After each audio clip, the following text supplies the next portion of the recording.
One peg again? Come on, that's impossible. Let's do it again. 3 out of 5. I'll set it up. Hey folks, some of you may remember this triangle game, peg game. They're pretty fun. You can even turn it into a competition. What you can do is see how many pegs you leave left and then let somebody else take a turn. Of course, I've lost a few games now to Shopcat. But anyway, these aren't too difficult to make. Actually, they're pretty darn easy. So today, we're going to make these. And I'll even show you how you can make a template so you can batch these things out if you really want it to. So stick around and let's learn together. I'm going to beat you this time.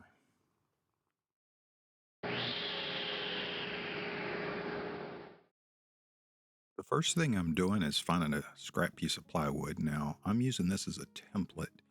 If I were going to do the finished product, of course, I'd use a better piece of wood. Then I take my ruler and I mark out 5.5 inches. That's just the size I chose. It's the equivalent of a 1x6. You could use one leading edge of that 1x6 if you want it, because it's really 5.5 inches. But you can choose pretty much any size you want. Once we've got the length of the first leg set, we're going to take the compass and we're going to set it equal to that length. This is going to have all three sides the same length. Flashback to high school geometry, that makes this an equilateral triangle. Now don't panic, other than setting that baseline length, there's really no numbers or math involved with this technique that I'm about to show you. Now I'm using a compass here without a pencil on the end, so I'm having to scribe in the wood a little bit. Now I did purchase one with a pencil that will reach where I need to in the future, but for now I had to use this. I'm just highlighting that so you can see where those scribe lines come together, because that point that you're going to see there is very important. Once we've got that point where you can clearly see it, we'll be able to connect that to the edge of the base leg of this triangle. Then we'll connect the other side. Now this represents the outer perimeter of the peg game that we're creating. Once we have that established, we're going to go on and we're going to measure the inner triangle. And the inner triangle is where the first row of pegs are going to go. Now this is a 1/2 inch in from that outer edge. I just picked that because I thought it looked good. So I'm making little tick marks, 1/2 inch in on all sides. And once we have that established evenly across, we're going to connect those lines, and then that will give us our inner triangle to work with. I mentioned earlier that I'm using 3/4 inch plywood for this. I could have easily used 1/4 inch plywood if I was just making a plain old template where I wanted the outer perimeter and that I wanted where the holes were going to actually end up falling. But I chose 3/4 inch because eventually here I'm going to create an L fence, and that's going to allow me to batch these out real easily on my table saw. I'll do that in the future, but for now I'm going to use the bandsaw to cut these out. Now you see I have the 3 corners established at the inner triangle, and I'm going to use this little punch here to create a little divot. That'll help as a guide for my drill bit when I go to use that. Plus this board is going to get quickly cluttered, and having those little divots is really going to help. Now that we've got these 3 corners marked, we can once again take a compass. Now this one's a little bit smaller compass, but it worked for what I needed. I'm going to go just over the half distance from one point to the other. I'm going to draw an arc. As you can see there. Then I'm going to go to another leg and I'm going to draw another arc. The cool thing about this is that little piece, that wedge piece you see there, is going to end up being the center between those 2 points on that leg. So I can take my ruler and draw a line through.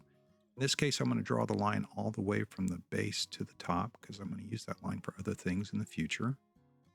But that intersection right there at the bottom, that is the center point between those 2 points. And that's where we're going to put a punch, and that's going to be another one of our holes. Now you're going to see a trend here in just a moment. So I was careful not to adjust my compass so it's the same distance there. And now what I can do is another set of arcs. You'll see I have one of those kaleidoscope type patterns here. But what that does is that gives me the center of the other 2 legs. See how this is all coming together? Now I'm just going to mark through that point, and now we have the center of that line or that segment. Do the same thing on the other side, and we have that point. So we're getting a little bit closer. Once again, I'm going to use the punch and mark my holes. Now, as you can see on this diagram, we've taken care of the ends, and each one of those center holes on the inner part of the triangle. Now that diagram I'm showing you is something I did in SketchUp. And if you're the type of person that would rather have a picture to work off of, I will show you a still shot of these plans at the end so that you can work off those if you prefer. Now, earlier I mentioned I was going to draw that center line for a reason. Well, this is one of those reasons. I'm going to connect those two dots. And now where that intersects with that center line, that is going to be our center hole. Kind of like magic, isn't it? And of course, once we have that, we can use our little punch and make a divot. That'll help us for later. And now we're ready for another piece of magic. Or math, I don't know. It's all the same to me. See how I'm connecting those lines to those midpoints? You'll see there's going to be an intersection there. There's two intersections there. What that's going to give us is two more of our points. Pretty cool, huh? And of course, now we take our punch and make our marks. And then just like we did just above there, we draw a line across, and that intersection represents another set of points. Again, we're getting much closer here. And I mentioned that there would be some repetition, and what you're seeing is the technique we first started with. And I'm just finding that center point between those two dots on that bottom leg there. We're going to do the same thing to the other side there. Now we can find that intersection and, of course, do our punches. Both those real quick. We're looking good. Now it just so happens that our next two and final points are going to fall in line with those 3 points we already have. We can simply scribe a line across there. On the other side, do the same thing. That will give us those final 2 points for those legs and actually for the whole puzzle here. Of course, we do our punch to put that in place where it needs to go. And if we look at this pattern, we see we got them all. Now, I'm not going to lie, that was kind of fun. But if you're not into that kind of thing and you'd rather work off of a diagram, I have a pattern here that I created in SketchUp, and I will post a still of it at the end of this video. So maybe you can take a picture, print it out, and use it however you see fit. And that would look like what you're seeing here. Now the next thing is to cut this thing out. Now I'm using my bandsaw. You could use any number of ways to cut this out. You could use a jigsaw if you wanted to, possibly a chop saw if you're very careful and get the right angles.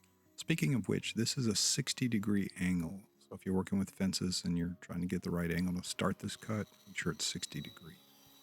And just be careful because it is a smaller piece. Next, I jumped over to the belt sander just to take the rough edges off there.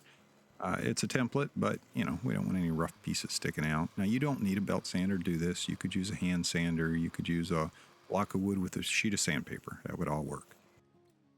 Then I needed to figure out the right size drill bit to allow my punch to go through the template hole. Now, if I was making the finished product, I would size this for the peg. But in this particular case, this is a template. So then what I do is a couple test drills just to see if I get the right size. And I ended up with an 11/64 being the right size for my template. And of course, once I figured that out, I could go through and drill the holes. So the idea is I'll be sticking the punch through those holes to mark the bottom piece. Again, this is the template, not the finished piece in my particular case. Then back to the sander just to clean up the blowout from drilling those holes. Next, I found the right size drill bit I'd need. For me, it was 13/64. Of course, it could vary for you depending on the size tees you can use. You can always use nails too or something else. You don't have to use golf tees. For me, they were 1.5-inch golf tees that I found on the internet. I will leave a link in the description if you're interested. Now that we have everything ready to go, I can take that template and draw it out on my block of wood. That'll be the final product. I'm just using a scrap piece of 1x. You could use whatever you want it. It would be nice to make like with a walnut and then have the lighter color golf tees on top of it. But this is just to prototype this and see how it turns out. I am connecting those end lines. It makes it easier to feed into the bandsaw. Well, while I'm cutting this out, if you don't mind and you're liking the content, I'd appreciate any likes and subscribes and any comments down there that you'd like to discuss. I appreciate all constructive comments. This channel is about learning together. So those comments allow us to share information. Just to keep the template from sliding around, I'm going to put just a little bit of double-sided tape on this. And then that way I can keep it in place and keep it from sliding around on the stock.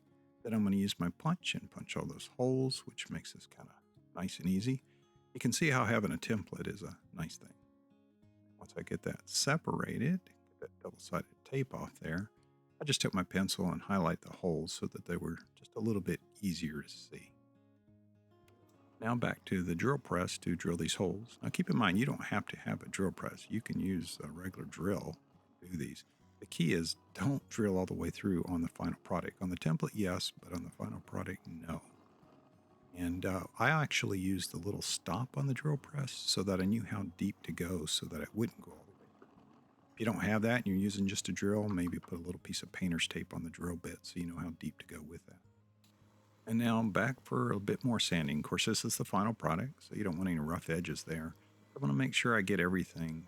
To include the little tips on the end, those are pretty sharp corners, and you don't want any youngins picking it up and hurting themselves on those corners. So just kind of buff them around a little bit, round them off. Include anything that just feels sharp. Of course, get any excess material there from the drilling. I decided to go ahead and put a little bit of a finish on this. You certainly don't have to. You could leave it raw wood if you wanted to. I just like to have a little something on it, and it might make it a little bit more durable. I'm using milk paint, half and half, which is the tung oil and citrus oil. It's pretty easy to apply, and it's food safe if that's of concern for you. With the finish dry, it's time to take this thing for a spin. Now, I will say I think the holes were a little too large, too much slop for my taste, so I might make those a little bit smaller next time.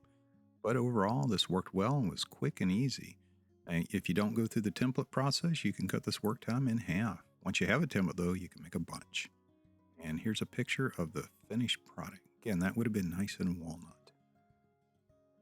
Well, here's that template I said I'd put up on the screen. I know it's probably hard for you to read. Hopefully you can see that. But if you don't use this method with the template, you can always use that compass method. That was pretty quick and easy once you get the hang of it, and it's kind of fun.